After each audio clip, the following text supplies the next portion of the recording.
Hello বাসি প্রিয় বন্ধুরা, কেমন আছেন সবাই? আশা করি প্রত্যেকে অনেক অনেক বেশি ভালো আছেন। তো আপনাদের তো ভালো থাকতেই হবে, কারণ আপনারা চাচ্ছেন বাসি শিখতে। আর বাসি শিখতে চাইলে মন অবশ্যই চাঙ্গা থাকা দরকার, তাই না? তো বন্ধুরা, আজকে আমি এই ভিডিওতে আলোচনা করব যে যারা বিগিনার অবস্থায় বাঁশি বাজাবে বা যারা শুরু করবে, তাদের কিন্তু প্রথমত যে সমস্যাগুলো হয় সেই সমস্যাগুলো আমি আজকের ভিডিওতে তুলে ধরবো, এবং কি এর সমাধান কি হতে পারে সেটাও আমি আপনাদেরকে আজকে বলে দেব। তো সম্পূর্ণ ভিডিওটি A to Z বিস্তারিত দেখতে থাকুন। আর চ্যানেলে নতুন দর্শক হয়ে থাকলে অবশ্যই চ্যানেলটি সাবস্ক্রাইব করে পাশে থাকা বেল আইকনটি বাজিয়ে দিন, কারণ প্রতিনিয়ত কিন্তু আমাদের চ্যানেলে ভিডিও টিউটোরিয়াল, গানের টিউটোরিয়াল এবং কি বাঁশি বাজনার ভিডিও কিন্তু আসতে থাকে, ঠিক আছে? তো আমি এখানে এই খাতাতে কিন্তু এগুলো নোট করেছি, দেখতে পাচ্ছেন এখানে কিন্তু আমি নোট করেছি, ঠিক আছে? তো এগুলো তো আসলে মুখস্থ করে রাখা যায় না, ঠিক আছে? তো আমি যখন শুরু করেছিলাম তখন আমার কি সমস্যা হয়েছিল, এটা এখন আমি আপনাদের জানানোর একটা সুযোগ পেয়েছি এই যে ইউটিউবের মাধ্যমে, ঠিক আছে? আপনারা আমার সাথে জাস্ট জুড়ে থাকুন, আমাদের চ্যানেলকে জাস্ট সাবস্ক্রাইব করে পাশে থাকুন, আমার পাশে থাকুন। দেখবেন আপনারা অনেক কিছু জানতে পারবেন, এই চ্যানেলের মারফতে অনেক কিছু আপনারা জানতে পারবেন, ঠিক আছে? তো দেখেন এখানে আমি শেষের দুটা সমস্যা যে রয়েছে, সেই দুটা সমস্যা আমি কিন্তু স্পেশালিভাবে শেষে রেখেছি, কারণ হচ্ছে ওই দুটা সমস্যা যদি আপনারা না দেখেন তাহলে আপনি বাঁশি বাজাতে বাঁশি বাজানোর ক্ষেত্রে এই সমস্যাগুলো কিন্তু আপনার হতেই থাকবে, ঠিক আছে? তো দেখেন, বাঁশি ধরার সমস্যা একটা, নাম্বার 1 যে সমস্যাটা সেটা হচ্ছে বাঁশি ধরার সমস্যা। নাম্বার 2 বাঁশিতে ফু দেওয়ার সমস্যা, এবং নাম্বার 3 আঙ্গুল ওঠানামার সমস্যা। নাম্বার 4 সারগাম বাজানোর সমস্যা। আর দুইটা সমস্যা রয়েছে, ওই সমস্যাগুলো আমি শেষের দিকে আলোচনা করছি, ঠিক আছে? তো ওই দুইটা সমস্যা কিন্তু মাস্ট বি আপনাদের দেখতে হবে। তো আমি যেই 4টা সমস্যা আগে আপনাদের বললাম, সেই 4টা সমস্যার আমি আপনাদেরকে সমস্যার সমাধানটা দিচ্ছি। দেখেন এখানে প্রথমত হচ্ছে বাঁশি ধরার সমস্যা। আপনারা প্রথমত দেখেন এখানে আমার হাতে কিন্তু 2টা বাঁশি রয়েছে। প্রথমত আপনারা যখন বাঁশি বাজান বা বিগিনার অবস্থায় যখন আপনারা শুরু করেন, তখন আপনাদের কী সমস্যা হয় জানেন? আপনি মনে করছেন আপনি বাঁশিটা ঠিকভাবে ধরেছেন, কিন্তু বাঁশিটা যখন আপনি ফু দিচ্ছেন তখন কিন্তু আপনার কোনো পাশে, আঙ্গুলের কোনো পাশে কিন্তু এভাবে করে ফাঁক থাকে যাচ্ছে, এভাবে করে। হয়তো আপনি এদিক দিয়ে ঠিক ধরছেন, কিন্তু এই সাইডে কিন্তু এভাবে করে সাইডে কিন্তু ফাঁকা থাকে যাচ্ছে, যার কারণে কিন্তু বাঁশিটার শব্দটা ঠিকভাবে বের হবে না, ঠিক আছে? আপনি পুরোটা খুলে দেন, সুন্দর বাজবে, কিন্তু আপনি যদি একটু ফাঁক রাখেন তাহলে কিন্তু সেই বাঁশিটা আর ঠিক মতো বাজবে না, ঠিক আছে? দেখেন আপনি এখানে আমি আপনাদেরকে উদাহরণস্বরূপ বাজিয়ে শোনাচ্ছি একটু। আমি পুরোটা বন্ধ করে রেখেছি, এবার পুরোটা খুলে রাখছি, দেখতে পাচ্ছেন? আর আমি যদি একটু ফাঁক রেখে দিই, দেখেন এবার কিন্তু সঠিক বাজলো না, কারণ হচ্ছে একটু কিন্তু এখানে ফাঁক রয়েছে, ঠিক আছে? এর সলিউশন হচ্ছে কি, আপনারা বাঁশিটা যখন ধরবেন তখন সম্পূর্ণ আঙুলগুলো ঠিকভাবে এই যে ছিদ্রগুলো রয়েছে এগুলোতে বসানোর চেষ্টা করবেন, ঠিক আছে? তাহলে কিন্তু বাঁশিটার শব্দটা ঠিকভাবে বের হবে। আশা করি 1 নম্বর যে সমস্যাটা হয় সেটার সমাধান আপনারা পেয়ে গেছেন। তো নাম্বার 2 যে সমস্যাটা আমি বলবো আপনাদের, যে বাঁশি ফু দেওয়ার সমস্যা। অনেকেই যখন বিগিনার অবস্থায় শুরু করে বাঁশি বাজাতে যখন শুরু করে, তাদের একটা সমস্যা হয় যে তাদের বাঁশিতে ফু দেওয়ার সমস্যা হয়, ঠিক আছে? বাঁশিটার কিন্তু ফু দেওয়ার ঠিকভাবে কিন্তু ঠোঁটে বাঁশিটা কিন্তু বসাতে পারে না,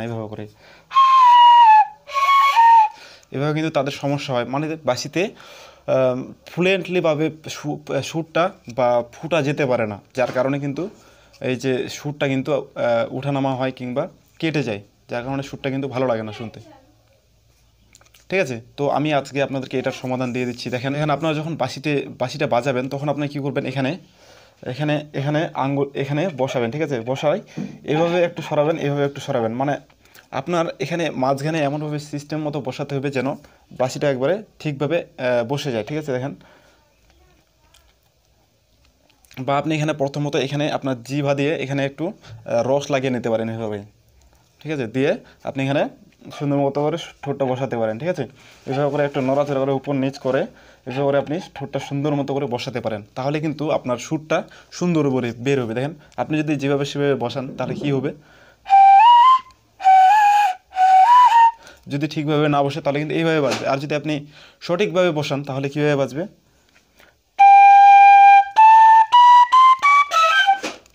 তাহলে কিন্তু এইভাবে বাজবে। তো আশা করি 2 নম্বর যে সমস্যাটা সেটা হচ্ছে বাঁশি ফু দেওয়ার সমস্যা, এই সমস্যাটার সমাধান আপনারা পেয়ে গেছেন। তো সুন্দরভাবে ঠোঁটটা এখানে বসাবেন, দেখবেন যে আপনার ফু কিন্তু সুন্দরভাবে ওখানে যাবে, ঠিক আছে? তো তো নাম্বার 3 যে সমস্যাটা হয় সেটা হচ্ছে আঙ্গুল উঠানামার সমস্যা।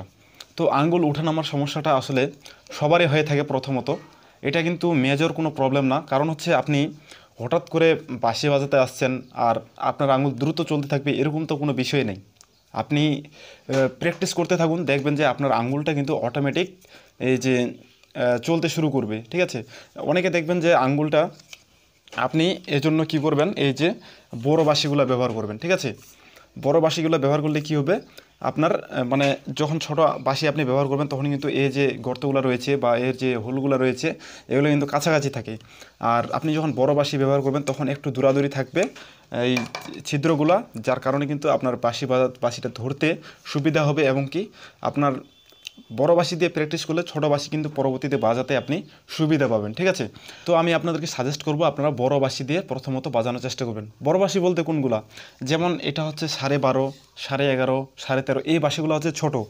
আপনি 8 অথবা 9 বা 10 দিয়েও কিন্তু প্র্যাকটিস করতে পারেন, ঠিক আছে। তার মানে হচ্ছে এ শার্প দিয়ে আপনি প্র্যাকটিস করতে পারেন কিংবা ই শার্প দিয়ে প্র্যাকটিস করতে পারেন, ঠিক আছে। তাহলে কিন্তু আপনাদের বাঁশি বাজাতে সুবিধা হবে এবং কি প্রথমত কিন্তু আপনাদের যে আঙুল ওঠানামা যে সমস্যাটা আপনারা কিন্তু দূর করতে পারবেন। তাছাড়া আপনারা আরেকটা প্র্যাকটিস করতে পারেন, আপনারা যখন এমনিতে বসে থাকবেন যে কোনো জায়গায় তখন বাঁশিটা নিয়ে বসে এভাবে করে আঙুলগুলো কিন্তু ওঠানামা করতে পারেন, ঠিক আছে। এভাবে করে ওঠানামা করলে আপনার আঙুলগুলো ধীরে ধীরে কিন্তু মানে চলতে শুরু করবে। এটা তো একটা এমনভাবে চলে যেন চলতে শুরু করে, মানে হচ্ছে কি যে আঙুলগুলো আপনাকে দ্রুত চালাতে হবে, ঠিক আছে। তাহলে কিন্তু বাঁশির সুরটা কিন্তু বেশি শুনতে মজা লাগে। তো এবার আমরা 4 নম্বর যে সমস্যাটা সেটা নিয়ে আলোচনা করব, সেটা হচ্ছে সারগাম বাজানোর সমস্যা। এটাও কিন্তু একটা সমস্যা, কারণ হচ্ছে প্রথমত বাঁশি বাজানোর ক্ষেত্রে সারগাম বাজানোটা কিন্তু অনেক অনেক টাফ ব্যাপার হয়ে যায়। আপনারা এই যে বাঁশিটা রয়েছে 12.5 স্কেলের যে বাঁশিটা রয়েছে, এই বাঁশিটা দিয়ে প্র্যাকটিস করলে কিন্তু আপনাদের এই সমস্যাটা বেশি হবে যে সারগাম বাজাতে আপনারা পারবেন না, কারণ এই বাঁশিতে কিন্তু দম বেশি লাগবে এবং কি ফুটা আপনারা ম্যানেজমেন্ট করতে পারবেন না, যার কারণে কিন্তু এই বাঁশিটা আপনারা বাঁশিটা দিয়ে প্র্যাকটিস করলে কিন্তু আপনারা বাঁশি বাজানো শিখতে পারবেন না।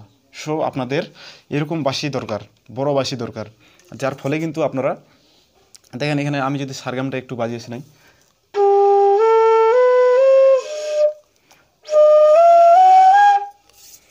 তো দেখেন এখানে এখানে হচ্ছে কি যে আপনারা যখন সারগামটা বাজাবেন তখন আপনাদের সমস্যাটা হবে কি যে আপনি এখানে বাজাচ্ছেন সাটা, তখন সাটা কিন্তু ঠিকভাবে বাজলো কিন্তু রেট আপনি ঠিকভাবে বাজাতে পারছেন না। এর কারণ হচ্ছে আপনি কিন্তু ফুটা ঠিকভাবে প্রয়োগ করতে পারছেন না। দেখেন এখানে সাটা যখন আপনি বাজাচ্ছেন, এখানে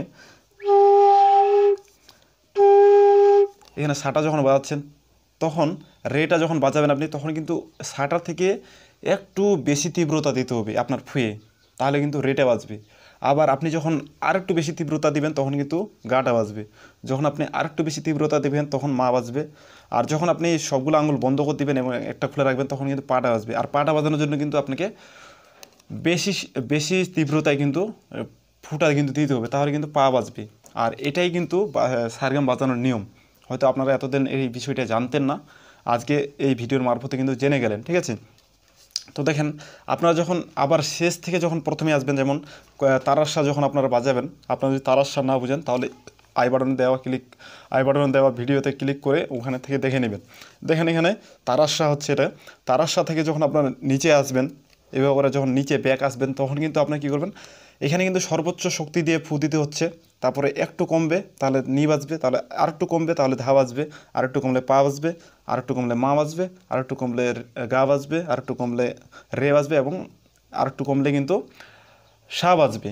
সো এখানে কিন্তু একটা বিষয় হচ্ছে যখন আপনি উপরে যাচ্ছেন তখন কিন্তু আপনাকে ফুটার তীব্রতা কিন্তু বাড়াতে হবে, আর যখন আপনি উপর থেকে নিচে আসছেন তখন কিন্তু আপনার ফুয়ের যে তীব্রতা রয়েছে ওটা কিন্তু কমাতে হবে।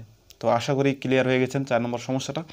তো এখন আমি আপনাদেরকে যে দুটো সমস্যা স্পেশালভাবে রেখেছিলাম আপনাদের জন্য, সেই দুইটা সমস্যা নিয়ে আলোচনা করব। নাম্বার 1 এটা হচ্ছে দম না থাকার সমস্যা, এবং নাম্বার 2 হচ্ছে মাথা ব্যথার সমস্যা। তো এই সমস্যাটা সমাধান কিন্তু আমি এখন দিচ্ছি আপনাদের। এই সমস্যাগুলো কিন্তু প্রত্যেক বাসিয়ারের কিন্তু প্রথমত হয়ে থাকে। একটা হচ্ছে দম না থাকার সমস্যা। এখন দম না থাকার সমস্যাটা আসলে একটু ক্রিটিক্যাল সমস্যা, কারণ দম যদি না থাকে তাহলে কিন্তু আপনারা বাঁশি বাজাতে পারবেন না। যেমন আমি যদি এখানে সারগামটা বাজাই, দেখেন এখানে কিন্তু আমি একদমই কিন্তু বাজালাম, ঠিক আছে। এখন আপনারা যখন নতুন নতুন প্র্যাকটিস করবেন আপনাদের দম অত বেশি থাকবে না। আপনি যতই চেষ্টা করেন যে আপনার দম বেশি, কিন্তু আপনার দমটা বেশি থাকবে না। কারণ হচ্ছে আপনি বাঁশিতে কিন্তু ফু দেওয়া অত সহজ না, ঠিক আছে? তো আপনারা প্রথমত কী করবেন, এভাবে কাটাকাটি বাঁশিটা বাজাবেন।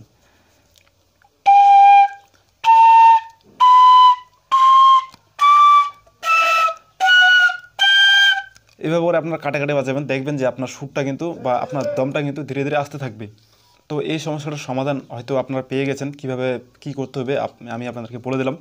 যে আপনারা প্রথমত কাটাকাটি সারগেমগুলো বাজানোর চেষ্টা করবেন, যে কোনো গান কাটাকাটি বাজানোর চেষ্টা করবেন। পরবর্তীতে দেখবেন প্র্যাকটিস করতে করতে করতে দেখবেন যে আপনি অটোমেটিক কিন্তু আপনার দম বেড়ে গেছে। আপনি 6-7 মাস যখন প্র্যাকটিস করে নেবেন না, তখন আপনার দম বেড়ে যাবে, ঠিক আছে? তো আরেকটা সমস্যা হচ্ছে যে মাথা ব্যথার সমস্যা। তো মাথা ব্যথার সমস্যা আসলে কাদের হয়, এখন আমি আপনাকে বলে দিচ্ছি। যারা এই বাঁশিতে প্র্যাকটিস করে, ছোটো বাঁশিতে যারা প্র্যাকটিস করে, প্রথমত বিগিনার অবস্থায় যারা ছোটো বাঁশিতে প্র্যাকটিস করে তাদেরই কিন্তু এই সমস্যাটা হয়। আর যারা এই বড় বাঁশিতে প্র্যাকটিস করে তাদের কিন্তু এই সমস্যাটা হয় না। কারণ এই বাঁশিতে কিন্তু ফুটা আস্তে করে দিবেন, জোরে বাজবে। আর এই বাঁশিতে কিন্তু জোরে দিবেন ফু, আস্তে বাজবে। সো এখানে সমস্যাটা হচ্ছে কি, যে আপনারা এই বাঁশি দিয়ে প্র্যাকটিস করবেন, ঠিক আছে? এই বাঁশিতে হয়তো দমটা তাড়াতাড়ি চলে যাবে, সেটা বড় বিষয় না। বড় বিষয় হচ্ছে যে আপনাকে বাঁশিটা যেন আপনার মাথা ব্যথা না করে। মাথা ব্যথা করলে এই বাঁশি দিয়ে কিন্তু আপনি প্র্যাকটিস করবেন। আর এই বাঁশিটা কিন্তু আপনাদের মাথা ব্যথা থেকে মানে বিরত রাখবে, ঠিক আছে? সো এই বড় বাঁশি দিয়ে আপনারা প্র্যাকটিস করবেন, দেখবেন আপনার মাথা ব্যথা কিন্তু একদমই আসবে না। আর যখনই আপনি এই বড় বাঁশিতে প্র্যাকটিস করতে করতে একটু শিখে যাবেন, তখন কিন্তু আপনার দেখবেন যে আপনি ছোটো বাঁশিটাও কিন্তু আপনি সহজেই বাজাতে পারছেন। তো আশা করি এই যে আমি আপনাদেরকে আজকে সমস্যাগুলো কথা বললাম এবং সমাধানগুলো দিলাম, এগুলা হয়তো আপনাদের আজকে ভালো লেগেছে। যদি ভালো লাগে তাহলে অবশ্যই একটি লাইক দিবেন, আর বন্ধুদেরকেও কিন্তু ভিডিওটি শেয়ার করে দিবেন, ঠিক আছে? আর সবাই ভালো থাকবেন, সুস্থ থাকবেন। ধন্যবাদ সবাইকে।